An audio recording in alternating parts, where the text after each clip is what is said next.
สวัสดีครับพอพูดถึงชื่อสมเด็จพระนเรศวรมหาราชเนี่ยภาพจำของหลายๆคนก็คือวีรกษัตริย์นักรบผู้ยิ่งใหญ่แห่งอยุธยาใช่ไหมครับเรื่องราวของท่านเนี่ยมันสุดยอดมหากาพย์มากๆแต่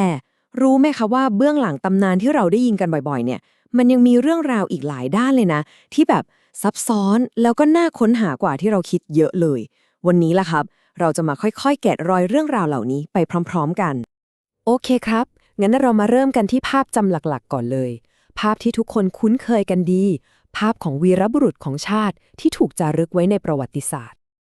นี่เลยครับ ฉากไคลแม็กซ์ในประวัติศาสตร์ชาติไทย ยุทธหัตถี การต่อสู้ตัวต่อตัวบนหลังช้างที่ถูกบันทึกไว้ในพงศาวดารไทย คือมันเป็นภาพที่ทรงพลังมากนะครับ แล้วก็เป็นภาพที่หล่อหลอมภาพลักษณ์วีรบุรุษของพระองค์ในใจพวกเรามาจนถึงทุกวันนี้เลย แต่ถ้าเราอยากจะเข้าใจเรื่องราวของพระองค์ให้ลึกซึ้งกว่านี้เนี่ยเราจะมองแค่ศึกยุทธหัตถีอย่างเดียวไม่ได้ครับเราต้องย้อนกลับไปดูชัยชนะครั้งสำคัญอีกครั้งหนึ่งในช่วงแรกๆของพระองค์ซึ่งชัยชนะครั้งนี้ล่ะครับที่จะนำเราไปสู่ปริศนาข้อแรกที่น่าสนใจมากๆเลยตามบันทึกของฝั่งไทยนะครับย้อนกลับไปปีพศ2124สมเด็จพระนเรศวรเนี่ยได้แสดงฝีมือทางการอาหารที่เรียกว่าสุดยอดมากที่เมืองคังคือเรื่องมันเป็นอย่างนี้ครับ ก่อนหน้านั้นน่ะมีแม่ทัพถึง3คนพยายามจะตีเมืองนี้ให้ได้ตีวันแรกก็ไม่แตกวันที่2ก็ยังไม่แตกวันที่3ก็ยังตีไม่ได้อีกแต่พอถึงวันที่4สมเด็จพระนเรศวรทรงนำทัพเข้าตีโดยใช้กลยุทธ์พลปืนปรากฏว่าตีเมืองแตกได้รับชัยชนะไปอย่างงดงามเลยครับแต่จุดที่มันพีคมากก็คือไอ้ชัยชนะครั้งสำคัญที่ว่านี้ที่เป็นเหมือนรากฐานชื่อเสียงทางการทหารของพระองค์ในประวัติศาสตร์ไทยเนี่ยนะครับ พอไปเปิดดูบันทึกของฝั่งพม่ากลับไม่มีการพูดถึงเรื่องนี้เลยแม้แต่นิดเดียวหายไปเลยครับเหมือนไม่เคยเกิดขึ้น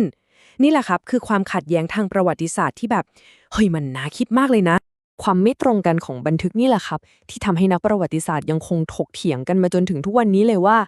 แล้วสรุปเมืองคังที่ว่าเนี่ยมันอยู่ที่ไหนกันแน่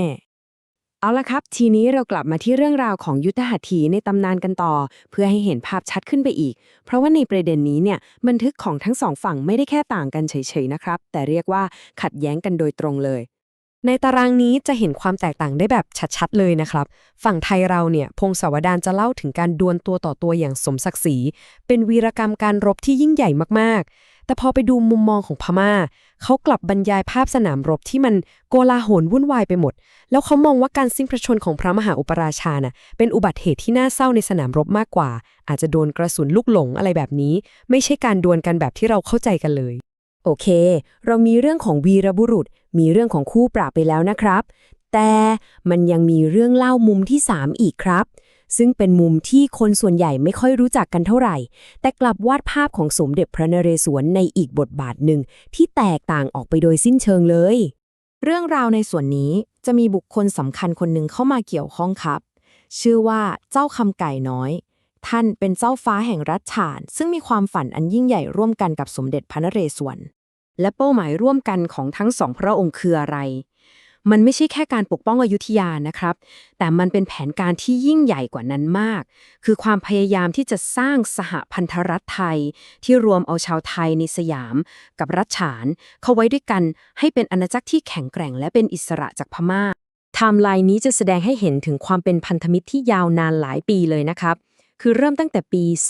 2110ที่เจ้าคำไก่น้อยถูกจับเป็นเฉลยมาอยุธยาแล้วก็ได้กลายเป็นสหายกับสมเด็จพระนเรศวรจนมาถึงปี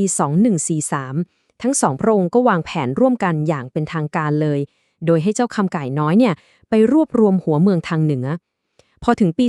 2147สมเด็จพระนเรศวรก็ทรงนำทัพขึ้นไปช่วยเจ้าคำไก่น้อยรบกับพม่าจีนแต่เรื่องน่าเศร้าก็เกิดขึ้นครับพระองค์ทรงประชวรแล้วก็สวรรคตระหว่างเดินทัพที่เมืองหางพอปีถัดมาเมื่อไม่มีทัพจากสยามไปช่วยเจ้าคำไก่น้อยก็พ่ายแพ้แล้วก็สิ้นพระชนในสนามรบพันธมิตรและความฝันอันยิ่งใหญ่ของทั้งสองพระองค์ก็เลยต้องจบลงไปอย่างน่าเสียดายถึงแม้ว่าพันธมิตรนั้นจะล่มสลายไปเกือบ400ปีแล้วแต่เรื่องราวมันยังไม่จบแค่นั้นครับสำหรับชาวไทยใหญ่หรือชาวฉานเรื่องราวของสมเด็จพระนเรศวรยังคงเป็นมรดกที่โลดแล่นมีชีวิตชีวาอยู่จนถึงทุกวันนี้เลย คำพูดนี้ทรงพลังมากนะครับ มาจากพันเอกเจ้ายอดศึกผู้นำกองทัพรัชฉานในยุคปัจจุบัน ท่านบอกว่า สมเด็จพระนเรศวรกับเจ้าคำก่ายน้อยเป็นเพื่อนกัน มีจุดมุ่งหมายเหมือนกัน คือต้องการขับไล่พม่าออกจากแผ่นดิน ถ้าพระนเรศวรยังอยู่ ไทยใหญ่จะไม่ลำบากอย่างนี้ นี่แสดงให้เห็นเลยนะคะว่า ประวัติศาสตร์สำหรับพวกเขาเนี่ยไม่ใช่แค่เรื่องในอดีต แต่เป็นตัวตน เป็นแรงบันดาลใจสำคัญเลยทีเดียว ความเคารพศรัทธาที่ว่านี้มันไม่ใช่เรื่องนามธรรมนะครับ แต่เป็นสิ่งที่จับต้องได้จริงๆ อย่างเช่น ทหารจะพกเครื่องรางรูปพระองค์ติดตัวไว้เพื่อป้องกันภัย มีการสร้างศาลบูชาพระองค์ไว้ที่ฐานทัพเลยนะครับ แล้วก็มีตำนานเล่าขานกันต่อๆมาว่า ดวงพระวิญญาณของพระองค์ยังคงปกป้องทหารในสนามรบอยู่ บางเรื่องก็เล่าว่ามีกองทัพล่องหนปรากฏตัวขึ้นมา ช่วยขับไล่ศัตรู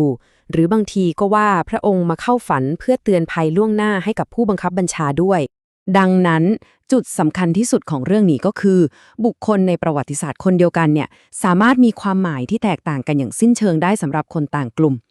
คือในขณะที่สำหรับเราท่านคือวีรบุรุษแห่งสยามสำหรับชาวฉานท่านคือจิตวิญญาณผู้พิทักษ์ซึ่งทั้งสองความหมายนี้มันลึกซึ้งมากๆในแบบของมันเอง และทั้งหมดนี้ก็นำเรามาสู่ข้อคิดสุดท้ายครับ เรื่องราวของสมเด็จพระนเรศวรทำให้เราเห็นว่าประวัติศาสตร์เนี่ยบางทีมันอาจจะไม่ใช่ข้อเท็จจริงเพียงหนึ่งเดียวที่ตายตัว แต่เป็นเหมือนชุดของเรื่องเล่าอันทรงพลัง ที่แต่ละเรื่องก็ถูกบอกเล่าด้วยเหตุผลที่แตกต่างกันไป